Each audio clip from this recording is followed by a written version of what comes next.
Ontario, and by the end of March, we will have completed that second million, and a little bit more, of course, because we will be using the AstraZeneca. And across Ontario, as the Premier said, clinics like this one are starting up now every single day, getting ready to turn on or turning on, getting ready for the big doses that will arrive a week and a half to 2 weeks from now, and making sure that we can put them efficiently and fairly into the arms of the people who are eligible and who want them. There are 3 starting next week, including this one here in Toronto, as the City of Toronto and Toronto Public Health already announced. We have 6 more starting next Monday in Peel, as the Medical Officer of Health walked me through last night, and that continues right across the province of Ontario. We're going to do another million in the next 3 weeks, and then we'll go onwards and upwards from there. On Monday of next week, our customer service desk and the online booking system will go live. And I know almost every system that's gone live across the country, across the world, in fact, has had challenges. Undoubtedly, we will have some, but the work has been done to ensure that those challenges are going to be minimized, and if they are encountered, we will fix it and get back online. I ask all of you to give us a chance to roll that out. If you're not 80 years old on Monday, or if you're not representing somebody who's 80 years old or older, please do not call the customer service desk. Do not go online to check what's there. And if you're in the media, stay off those sites and give people who are trying to get a vaccination appointment an opportunity to actually do so. We will go live on Monday with the customer service desk and the online booking system. The pharmacies and the family doctors have started with AstraZeneca as of today. The details are out there to be found. Each pharmacy handles it slightly differently, but their capacity to help us bring those vaccines to you is absolutely immense, and it is a wonderful thing to watch. I have gone through, starting yesterday and carrying on today and tomorrow, going through with every one of the 34 medical officers of health, their plan on how they are going to implement our provincial plan, what they are doing to ensure they have the capacity, the last sort of coming together before the big wave of doses hits, and to ensure simply that we're ready. I have confidence that we are, but I'd be able to visualize with each of those medical officers of health their plans and be able to ensure that they've got the people to do it, that they've got their sites to do it, that they're prepared for it, and if they need help from the province and or the task force, then the government officials can provide them that help. We're in a really good position to be ready for that onslaught of vaccines, and as I said, in the next month, we will do another million. And I think I'll finish there with my update by saying thanks again to the people who have been so absolutely incredible, getting those vaccines in the arms of people. Every single one of you has been engaged. We have a debt to you. We have an appreciation that we want to show to you that's absolutely incredible. I couldn't be more proud just to be a tiny little part of that awesome team, and thank you for the work that you have done.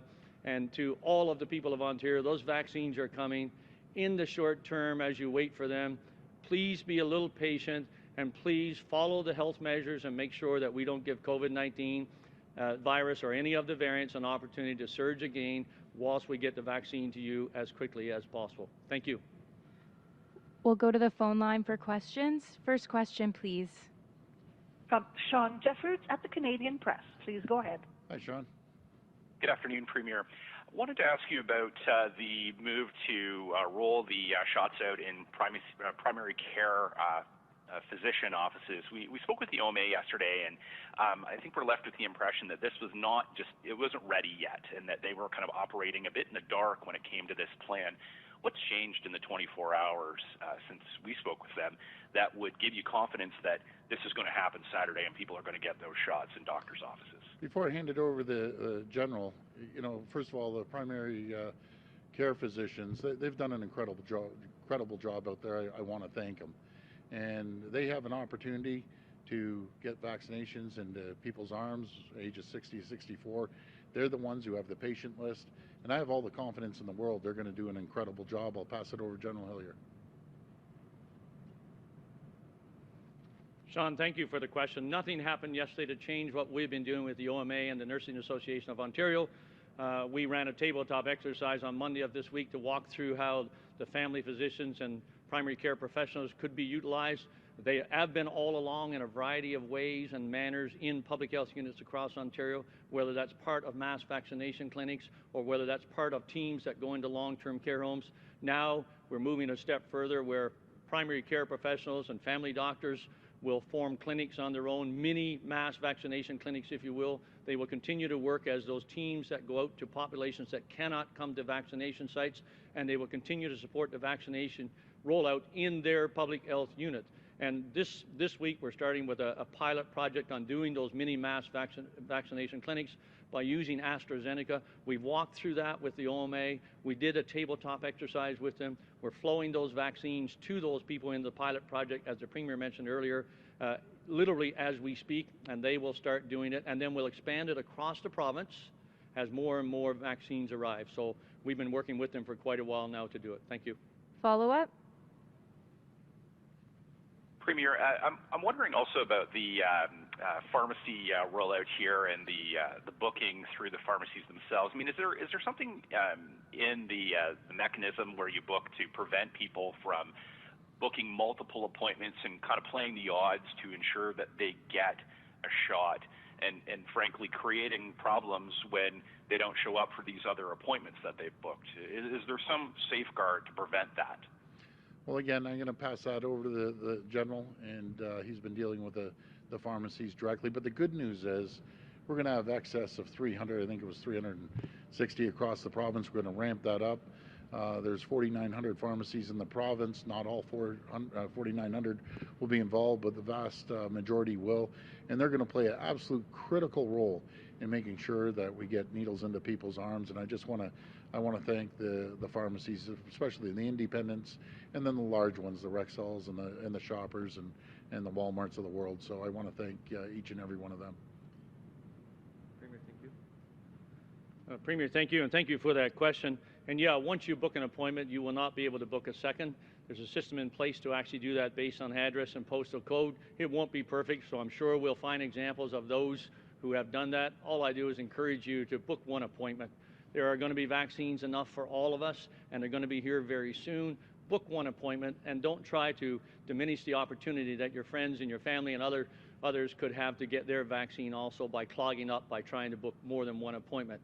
I spoke last Friday when I was with the Premier about the impact of the extended interval, up to 4 months between needles for Pfizer and Moderna and AstraZeneca, and what an impact that has on us. And I said then, you know, the first day of summer, the 20th of June this year, that we would have enough capacity and enough vaccines that are forecast to us to be able to put a vaccine, a needle in the arm of every person in Ontario who is eligible to receive the vaccine and who wants to receive it. So we're talking 3 months here to be able to get the vaccination rollout complete for the first needles with that incredible level of protection that brings. So don't clog up the system, even if you find a way to do so by booking a second or a third appointment. If you book one, you'll get your vaccine. Thank you. Next question. From Brian Lilly, Toronto Sun. Please go ahead. Hi, Brian. Good afternoon, Premier. I'd like to hear specifically from you on this and then from anybody else that wants to weigh in. Sure. Cole Pinnow, the CEO of Pfizer Canada, or president of Pfizer Canada, told the Commons yesterday that NACI did not call him or anyone at the company when it came to moving the dosage interval from 3 weeks for Pfizer up to 16. Other prominent physicians have come out and said that we shouldn't be doing this. There's risk. While I understand why you're doing it and generally support the idea, I'd like to hear what your thoughts are on the risk, in particular for vulnerable populations, say over 70s. Have you had conversations about the risk that extending dosage intervals from the recommended 3 weeks to 16 actually brings? Well, we're following what we heard from NACI. I can tell you I personally have not talked to Cole since the time I called him up and really let into him about getting more vaccines, but I haven't talked to him since then, and I'm going to hand it over to the Minister of Health. She'll have more information on that. Well, we are following NACI's recommendations, but there are some populations where we are going to stick to the original dosing intervals. People in long-term care homes that have already received the first dose, they will receive the second dose in the lower period of time. But for others, we have been advised by NACI that it is safe and effective in order to be able to extend the dosing intervals for up to 4 months, although with the quantities of vaccines that we are expecting to receive in the next short while, we doubt that there will be that many people that will be extended by those 4 months because we will have significant supplies coming in. Follow-up?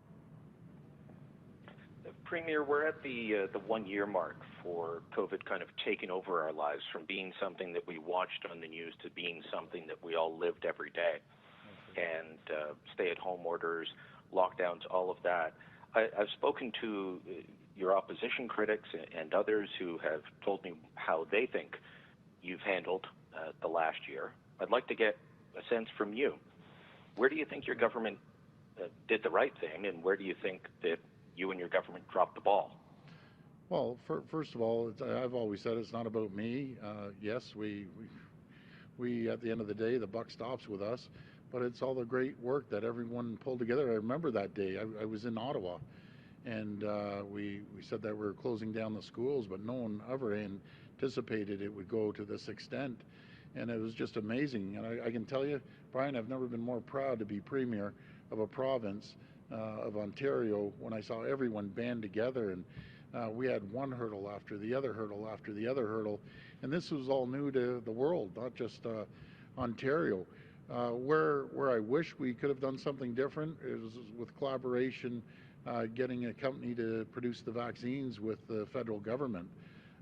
But I never want to be left relying on foreign governments or foreign leaders ever again. I want to make sure that we're self-sufficient. I want to make sure that we manufacture vaccines here. We have the know-how, we have the expertise, and we're going to do it. We're going to make sure we have a company that manufactures it. God forbid this happens again. And the vaccine company that will be producing vaccines can also produce the cancer vaccines, produce booster shots. There's all sorts of different vaccines. We could rely on them. But it's been quite a challenge. But what I can tell you, Brian, our team, we've not stopped. There isn't a day. And I'm being 100% frank with you, I have not taken a day off in 365 days. And we're going to continue. We have no choice because we see the light at the end of the tunnel. We will get through this.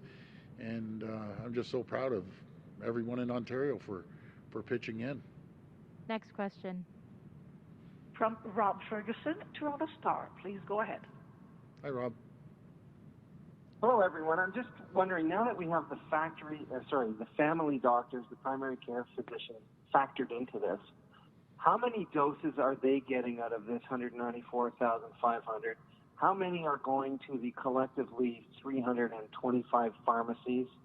On average, how much is each pharmacy going to get?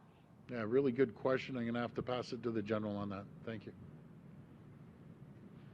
Rob, thank you. There's been an allocation to the family care for the pilot, to the primary care and family doctors of 29,500 going to them. Literally, as I said, as of today, the rest are going to the 300, and I believe the exact number is 327 pharmacies, and they will have that allocation divided down to them. We believe that their flow-through rate is probably about 40 per day, so the allocation going to each pharmacy is based upon that until, of course, all 194 between those pharmacies and the family doctors have been allocated and sent out. And again, that is happening today. So 194,000, 29,500 to the family doctors, primary care professionals, the remainder to the 327 pharmacies across the 3 public health units. And then with the next shipments coming in, when we know when they are coming and what their numbers are, we'll expand that program right across Ontario. Follow up? Thanks, General. And I'm just wondering, in terms of the primary care physicians reaching out to the 60 to 64-year-old patients, on what basis are they doing that? Are they supposed to prioritize it, perhaps for people in that age group who have some of the underlying conditions that could put them more at risk of COVID-19, of severe outcomes, or have conditions on that list of specified conditions that could make people eligible early? How is that being decided, or is it just up to the family doctors to call whomever? Well, the family physicians know their patients better than anyone, and they understand who needs it a lot sooner than other patients. And I think they'll do a great job in number one, getting their patients to the offices, get vaccinated. But Rob, I think they understand who needs it first in line. Next question. From Logan Turner, CBC News. Please go ahead. Hi, Logan. Thanks for the question. Premier Ford, you said at the beginning, light may be getting brighter, but that doesn't seem to be the case for people in Thunder Bay. New COVID-19 cases are spiking. Political community leaders have been asking for help for weeks. The Thunder Bay District has the highest per capita number of new COVID cases in the province. Our medical officer of health this week said COVID is everywhere in the community and spreading. What is the Ontario government going to do right now to help this district? Are further supports or restrictions coming? Well, we won't hold back on anything they need. We'll be up there, and we are supporting them right now, but the best person to answer this is the Minister of Health. Thank you. Thank you. We're certainly well aware that there's a very difficult situation with COVID cases in Thunder Bay. We are working with the local Chief Medical Officer of Health there, as well as with the federal government. I had a discussion with Minister Haidu about Thunder Bay yesterday, and so they are providing some supports, as are we.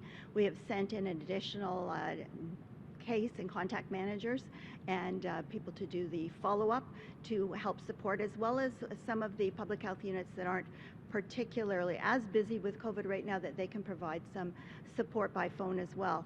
We have also put several $1 million into the local hospital to add more beds in case they reach capacity. We want to make sure that people, if they do need to go to hospital, can be cared for locally. We don't want to see people being shifted around across the province because the distances there are so great. We know that it's really important for people to be close to family members, at least to be able to receive that support from them at such time as they are able to be released. So we are aware of what's going on. We are providing supports both in terms of increasing hospital capacity, but also providing people on the ground to help contain the spread and follow up with the case and contact management. We also do know that the outbreaks that have happened in the correctional facility and in the jail are coming under control, but there still is a significant outbreak in homeless shelters and some areas of congregate living. That is another issue that we're turning our attention to and providing additional supports. Follow-up? I didn't hear Thunder Bay included by the government as a list of the places of hotspots for COVID-19, despite it having the highest number of cases per capita. I'm curious, why not, and will it be receiving extra doses of the vaccine? Hand it back to you. Well, what we'll be dealing with in terms of the allocation of vaccines is going to be on the basis of population size primarily, but also based on risk. So we want to make sure that we can get to the people over 80 first of all, but also if there are outbreaks and there are those sorts of problems, once we've identified a number already, but we know that there will be more that will happen as we get through the whole vaccination process. And in those situations, additional vaccines will be sent to help deal with that. Next question. From John McGrath, TVO. Please go ahead. Thanks. Another question about Thunder Bay for the health minister. In British Columbia, they are opting to vaccinate every adult in Prince Rupert, one of their northern communities, by April 1st. That seems like the kind of thing that might work in the case of Thunder Bay, another northern community with a really major outbreak. Is that something that the province is considering, and if not, why not? No, we are considering that. In fact, we've already had Operation Remote Immunity that has already been to 31 fly-in communities in Ontario and also in Moosonee to make sure that all First Nations adults that wish to receive the vaccine can receive it. And we're also looking at doing that as a matter of priority. As one of the risk categories, we want to make sure that all First Nations adults can receive the vaccine because we know that they are more vulnerable. So it is something that we are in the process of putting into action. Follow-up? Thank you. And I guess this is more of a broader question, maybe not for the health minister, but Thunder Bay also annually plays a role in usually hosting evacuees from remote First Nations in the case of flooding, other emergencies. At the moment, that would seem to be really dangerous. Is there any kind of planning by the government in terms of making alternate arrangements in terms of where evacuees might go? Well, first of all, are you talking orange? I didn't catch the very first word you were saying. just in general, Thunder Bay has played a role hosting evacuees from remote communities in terms of flooding and other things. This happens more or less every year now. I understand. There'll be other communities that will be able to transport folks if there's a crisis up there. We've always relied, and first of all, before I answer that, I want to give a shout out to Orange. They've done an incredible job in the 31 remote communities, and they're always on hand to help out. The best person to answer the first question is the Solicitor General. Thank you.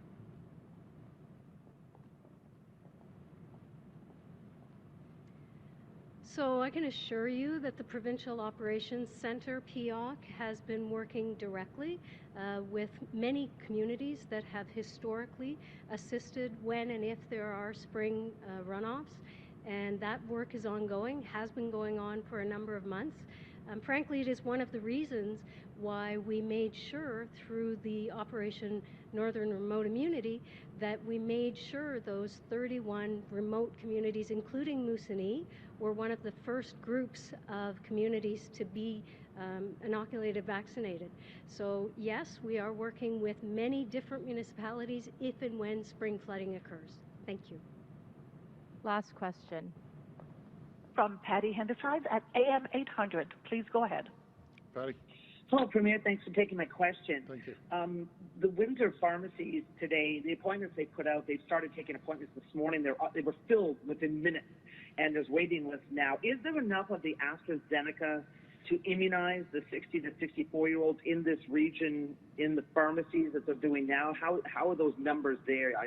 There's kind of numbers out there, but did you look at to see how many 60 to 64-year-olds are in this region and in Toronto and in Kingston? I'll pass that over to General Hillier. Thanks. Thank you for the question. I don't have the numbers of the 60 to 64-year-olds in each of the regions, but here is the number differential. Our first allocation of AstraZeneca is 194,000.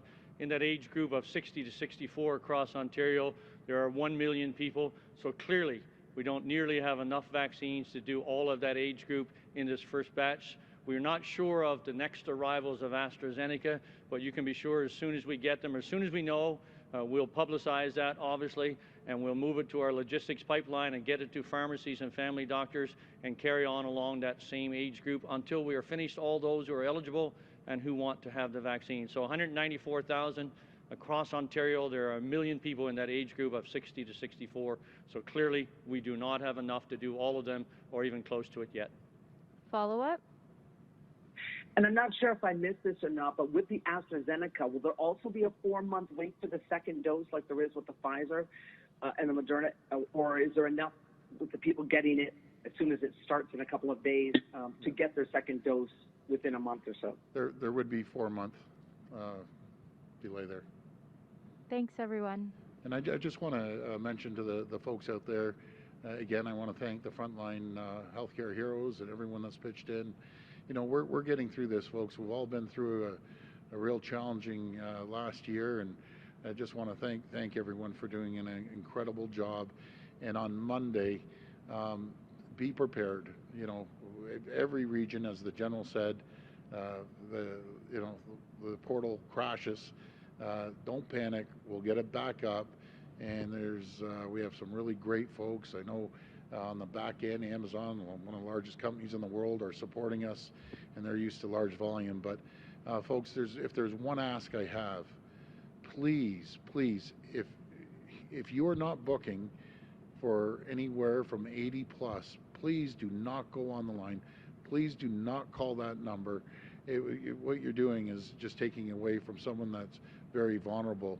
You know, if you have a mom or a dad or a grandparent that you got to go online, by all means. But let's just get through this, and we're really on a roll, and we have the infrastructure, so we're ready to go. We just need more vaccines. And the federal government, by the way, I haven't given them a shout out in a while. They're doing a great job and trying to get us as much as possible. So thank you, folks. Everyone's doing a great job. All the best. Thanks, everyone.